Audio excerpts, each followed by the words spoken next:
Hey guys, in this video I will show you how to get Snapchat Recap 2025. Alright, so let's begin with the video. Snap Recap is a cool feature that lets you look back at all the Snapchats and memories from the year. However, it's still rolling out, which means it's not available for everyone yet.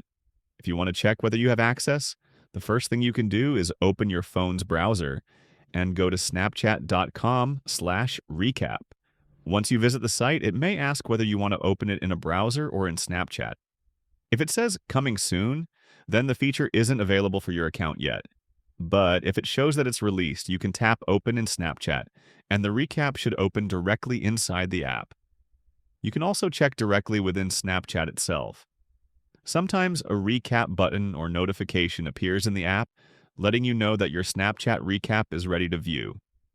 If you see that option, just tap on it, and you'll be able to see your yearly recap.